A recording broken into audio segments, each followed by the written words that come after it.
Well, let's jump into this first story. Here we go, ladies and gentlemen, from Reuters.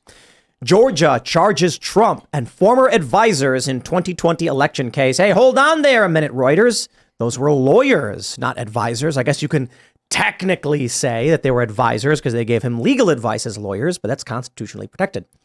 What does Michael Malice call this? Factual but not truthful?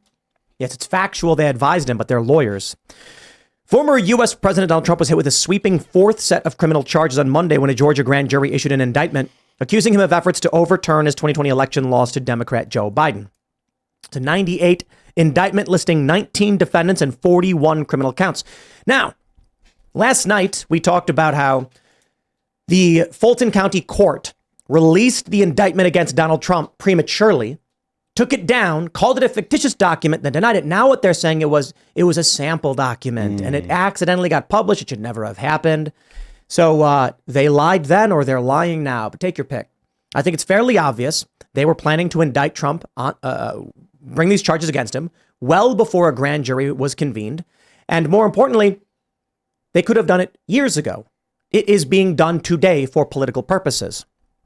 I want to show you the indictment and some of the more silly elements of it, but the seriousness of it can be explained right here on the front page. Fulton Superior Court, the state of Georgia versus Donald John Trump. Rudolph Giuliani, who I believe was his lawyer. John Eastman, also a lawyer. Mark Meadows, that was Trump's, who was a chief of staff. That was Mark Meadows. You've got, who else do we have? Kenneth Chaseborough, I believe, was a lawyer. Jeffrey Clark was a State Department attorney. Jenna Ellis was also an attorney. Interestingly, Jenna Ellis has been rather anti-Trump over the past several months and has been critical of him now, but also supporting DeSantis. Also, people are pulling up very old posts from her where she was very anti-Trump early on. Ray Smith, Robert Cheeley, Michael Roman, David Schaefer. David Schaefer, that one's actually fairly interesting because he met with an alternate slate of electors, then told the press, all that matters is if the court cases proceed, they'll have an alternate slate of electors. For that, he's being criminally charged. Sean Still, Stephen Lee, Harrison Floyd, Trevian Kuti. This is funny because that's Kanye West's publicist. Apparently, she had advocated on behalf of the Trump campaign to an election official that they should pursue an investigation into voting machines. That's a criminal conspiracy. Sidney Powell. Yep. Kathleen Latham, who I believe was one of the election officials who opened the door for the Trump campaign in Coffee County. Scott Hall and Misty Hampton, another election official, who I believe opened the door. So what you have here, you have a State Department attorney being criminally charged. You have a series of lawyers being criminally charged. Mark Meadows was the chief of staff of Donald Trump. He was. You checked? Yeah. Okay, that's what I thought. I thought I was right. Wanted to be sure, though. Yeah. Criminally charged in Georgia. Why? Because of a legal theory pertaining to what the vice president is or isn't allowed to do. Here's my view. Mike Pence does have the authority to reject votes in the electoral vote count. Richard Nixon had done it before. He chose Democrat votes over Republican votes, despite the fact that Democrats were certified. This is 1960. So using that legal theory and precedent, Mike Pence would have been able to do it. Well, Mike Pence didn't do it. There you go. Whatever. You don't got to like the guy. A lot of people don't like the guy, but that's it. They had a legal theory and plan. They asked Mike Pence. He said no. It's over. Now we can see exactly why Mike Pence refused to engage. I'm willing to bet they went to him and said, if you go along with this, you will be arrested, you will be charged, and we will destroy everything about your life. Yeah. The interesting thing is they kept making the argument the vice president had no authority to do this. And then Mike Pence made the mistake of doing a TV interview recently where he said, I could have pushed the votes back and it would have gone to the state, to the House delegations, the House of Representatives. So he knew exactly what his authority and powers were. There were numerous articles written by left-wing personalities and journalists where they explained if Mike Pence rejected electoral votes, then House delegations would vote for the president. That's the normal procedure. So Mike Pence, Democrats, the media, everybody began lying, saying he never had the authority to do so in the first place, which wasn't true. They then changed the laws later on to say, yeah, he can't do that. But at the time he could. So what we were really looking at was nothing criminal, but legal theory. The next people, in my view, who will face criminal indictments, television, media, political, high-level influential personalities who were in communication with Donald Trump or his lawyers, who then went on Twitter, YouTube, Fox News, whatever, and advocated for these election strategies, advocated for legal challenges and to find votes, advocated for the Dominion claims, and additionally, those who encouraged protest on January 6th and those who cheered on January 6th. There are a lot of people, I'm not going to name them, let this be their own business, that pre-January 6th were cheering, saying, yes, yes, people should go down, and saying that people should engage in certain behaviors. Then January 6th happened.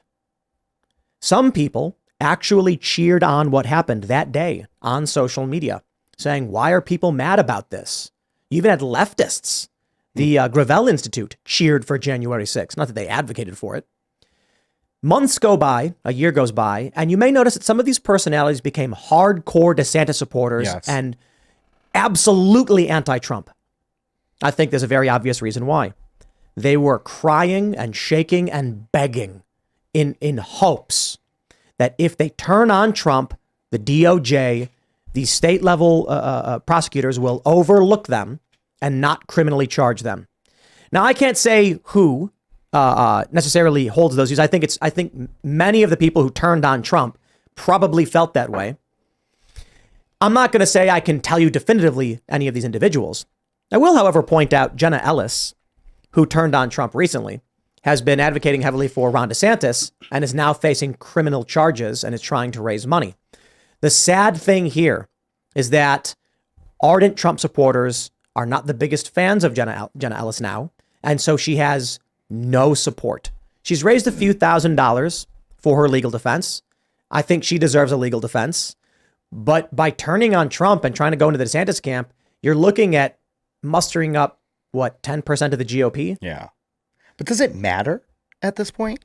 Like, if you supported that from the beginning and then you last minute ditch effort to I'm going to support DeSantis in hopes that I'm not going to get in trouble. I mean, obviously it doesn't matter, right? It's an ancient struggle session tactic to get someone to denounce their own views publicly before you serve before you take them to sentence. Socrates refused to do it. He spoke the truth until the moment he died. Some people, it is an old battle tactic, an authoritarian tactic to get the crowd, because then you can say, well, they admitted it, so right. She whatever. They're charging them under RICO. What does that mean exactly? Criminal enterprise, saying that it was a criminal organization that was conspiring to engage in illegal behaviors. I think that is ridiculous. And I mean, the whole thing, in my opinion, is ridiculous. I don't think anybody that's charged Donald Trump is a Republican at all. The entire thing is Democrats, right? Well, no, didn't they say Jack Smith? Is Jack Smith a Democrat? I'm not. They look. You had a Republican go on TV in Georgia and be like, Trump ruined the Republican Party. Yeah, you've got neo-party. You've got tokens, neocon and uniparty shills. I want to read for you Act 22 of the indictment. They say, on or about the third day of December 2020, Donald John Trump caused to be tweeted from the Twitter account @RealDonaldTrump, quote, Georgia hearings now on OANN. Amazing. This was an overt act in furtherance of the conspiracy. Now, a lot of people have said there are a lot of provisions in here about tweeting, and one was insulting Mike Pence, calling him a wimp or something like that, and that these were illegal activities. No. These aren't illegal actions. They are arguing that Trump tweeting proves he was engaged in a conspiracy, that he was advancing his conspiracy by tweeting this. That's so ridiculous. To attempt to defend yourself or use the legal means at your disposal to try to affect an outcome. The point was that these means were legal to try to say, hey, let's recount, to see if there was some kind of fraud. That's perfectly legal. The fact that they're trying to prosecute, I honestly think the fact that they're trying to prosecute people that were in any way in business with Trump or on Team Trump is the same. Essentially boils down to, and this might seem a little hyperbolic, but essentially boils down to the same reason that they just smoked the dude in Utah. I think that Which the point, guy? What dude? the 75-year-old dude that yeah. was making threats about the president, they could have wrapped him up. The guy could barely walk. They could have kicked in his door and got him without killing him. They didn't have to drag his body out and leave him laying on the sidewalk. You know, like they didn't have to do that. There was an intent there, which is to intimidate the American people or intimidate people that are anti-establishment. And the same thing is going on, I think, for the people that have worked with Donald Trump. They're trying to intimidate people that are anti-establishment, saying, look, if you would help people that are against the establishment, against whatever you want to call it, whether you want to call it the deep state or you want to call it the bureaucracy, I don't give a crap what name you put on it. But if you're against that, then we're going to unleash as much effort or as much of attention as it requires to neutralize you. And it's the biggest, most powerful government in history. It can do multiple things at once. Taking care of your issues, they can do that and still do all the same stuff that they have planned. So it's not some kind of problem for them to shut people up or to shut people down or to intimidate people into silence. Do you think there were any personalities who got visits from Democrats, law enforcement, and were told, you're going to come out against Donald Trump or we're going to come after you? I'm sure. Probably the bigger personalities, right? I don't think. Pence. Yeah, the big personalities. So, but then it trickles down a little bit too, because then you have the small time, right? Like someone like me who's on Instagram or any of us that are on other social media platforms that.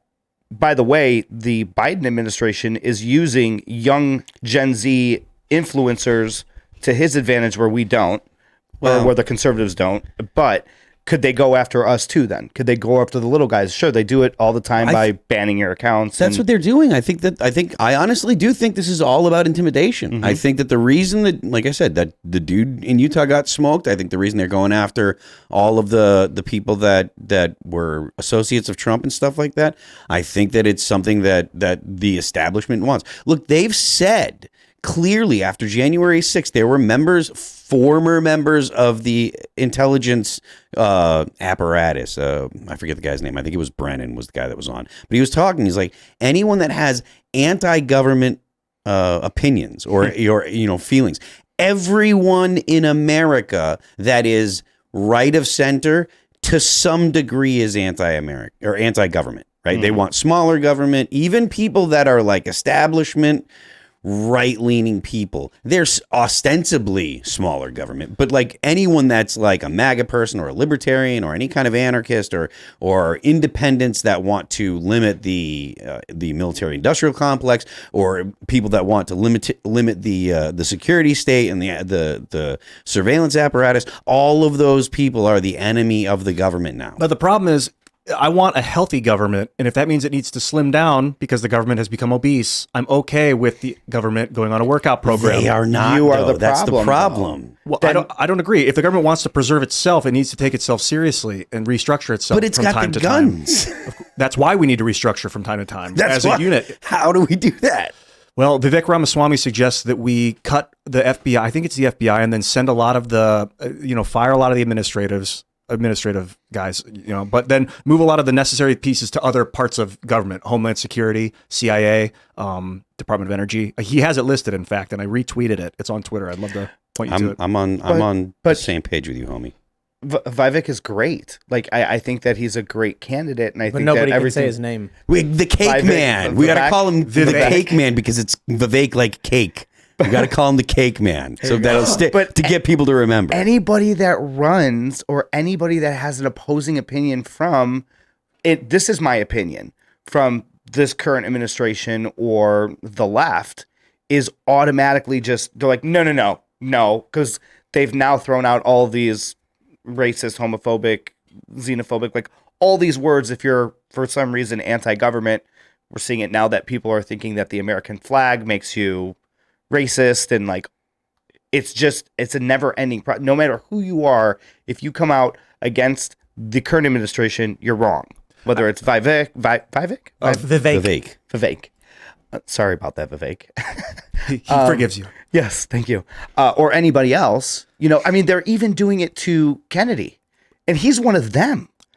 I think it's important to remember that anti-government and smaller government is not the same thing. You need a healthy government, and sometimes it needs to be smaller or larger to make it healthy. But if you love your government, you want it to be the healthiest it can be, and that means sometimes slimming down the bloat. Well, I don't Swear. love the government. What's to love about the government? Yeah, not really. It's a chance for us to coordinate national defense and protect each other, It's military.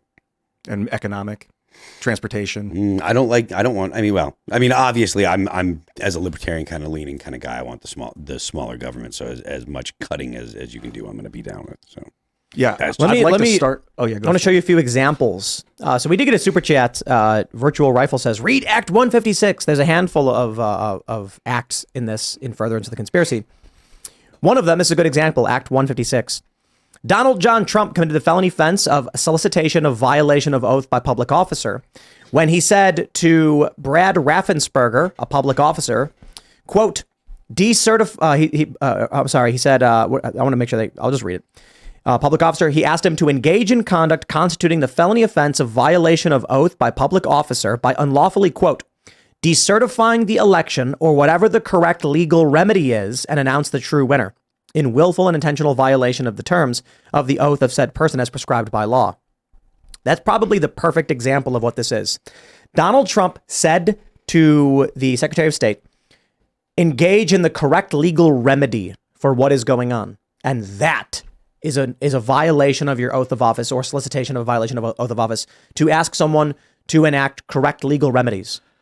In fact, he said, do a thing, which may or may not have been legal, or the correct legal remedy. Meaning, if the thing was illegal, you instead do the correct legal remedy. So how is asking someone to do a legal remedy illegal? Because they are just indicting. It's indictments don't matter. As we've pointed out time and time again, women aren't legally allowed to skydive in Florida on Sunday. Ain't no woman's getting arrested for that. Right. Disorderly conduct. What does that mean? Yeah, exactly. I've seen Define people it in the moment. engaged in free speech be criminally charged with disorderly conduct. That's a charge they can slap on anyone for any reason at any time. And then they can arrest you, remove you, and then maybe you go to court and you say, Your Honor, I was just speaking, and the judge says, okay, you're free to go, but you still got locked up. If you don't get bail, you could be in there for a month or longer. If you get locked up on the weekend, on a Friday, you're there over the weekend. That sounds, what you just read about that, of him asking a guy to do the legal remedy, and then they're saying that what he did was illegal by asking that guy to do a legal thing. I still don't understand that. And maybe that's because there's something in there that was Here's another untoward. good one. Byron York says, it has to lead to an illegal act eventually, doesn't it? Look at David Schaefer, GOP chair. He meets with Trump, quote, electors, December 14th, 2020, explains to the press that electors are contingent on Trump winning a lawsuit, and that is forgery, false statement, and impersonating a public officer. That's what they're charging him with. Alternate electors have been done before. This is the Democrats just basically saying, we will do whatever we want and we will crush you. And right now, what are we getting from Republicans in the GOP? Angry tweets. That's it. Angry tweets. It's I'm looking forward to getting a monitor in here because I gotta read this. So, and they want this to go all the way up. You know, they want to prolong this for as long as possible because ultimately they don't want Trump to. the Republicans. Well, maybe both. They want to preserve order, that's for sure. Sorry. The Democrats definitely want Trump, and I mean, I don't know. I mean, I don't have a whole lot of faith in Trump's ability to win. Like, if he's the nominee, I'll vote for him. I'm going to vote for whoever is not the Democrat, not Biden. But like, I don't see that he's going to make a whole lot of, especially with all the indictments. I don't see that he's going to be bringing a lot of people over. You don't think that this motivates people more to want to vote for him? Not people that don't. Not people that don't already kind of like him. If you're not somewhat sympathetic to Trump already, if you weren't, I don't think this is making people sympathetic to him now. I don't think it's sympathetic to Trump per se. I think it's more of a, at this point, it's like, okay, because he's being indicted all these times, I'm going to vote for it. I don't know. I feel like it's a mind thing. I don't think that you're wrong. I think there are people that do feel that way. Yeah. I don't know that it's enough to win the presidency. Yeah. Okay, That's my fair. opinion. I mean, there is no right and wrong, I guess, answer, but Well, I mean, we don't can't know. You know, you can't know obviously. until the election. Yeah. But I personally don't feel like I feel like there are people that strongly want Trump, and there are people that are always going to be committed to Trump. I just don't know that I don't know that there are enough people that would go over to Trump that have been in the middle. I just don't know. I don't know who that voter, the undecided voter that goes over is. I don't know. I've it's really funny. There are a lot of people who are terminally online, and these activists online say things like touch grass, and it's like, bro, you are a leftist on Twitter who does nothing but just we go out on the weekends to various different middle of nowhere places often, and you know, we talk to people, we ask them questions. And I found something really interesting with friends of friends, extended family members, and just people out in the general public. People that I know a couple of years ago who are passively anti-Trump have become passively anti-Democrat. Doesn't necessarily mean they're going to vote for Trump. But a few years ago, you know, we're coming on the back end of the COVID lockdowns and the pandemic and all that. They were very much on board with the corporate narrative. Then you kind of destroy the economy, destroy their trust, force them to do things they didn't want to do, lock them in a box. And now I'm talking to some of these people and they're saying things that are passively anti-establishment, anti-Democrat. So I don't know where they end up voting, but if Donald Trump becomes once again, the avatar of the anger and frustration of these people, he gets their vote. Someone tweeted a good point that people aren't necessarily voting for Trump. They're voting for what the machine hates the most and fears. That's it. Yeah, I watched Trump. He did a speech today, I think, on Truth Social. 4 minutes. He talked basically about Joe Biden, and he calling out the Biden crime family, talking about 20 million that they got from, was it China or Ukraine? Bidens are getting their money from multiple all over the foreign place. states. And like, that's what people are voting against. I think when you're talking about voting against the narrative, it's voting against a president who had a son. Our president's son was on the board of in a random country on earth, some Ukraine, halfway across earth. The president's son was on an energy board in some crazy foreign country, and the guy was a crackhead. What in the? And now it's at war with Russia. Like, what in the hell? Put these pieces together, and that's what people are voting against if they vote against them. Thanks for watching this clip from the Timcast IRL podcast. Hang out with us live Monday through Friday at 8 p.m. and become a member over at timcast.com for uncensored, members-only shows exclusive. Thanks for hanging out, and we'll see you all next time.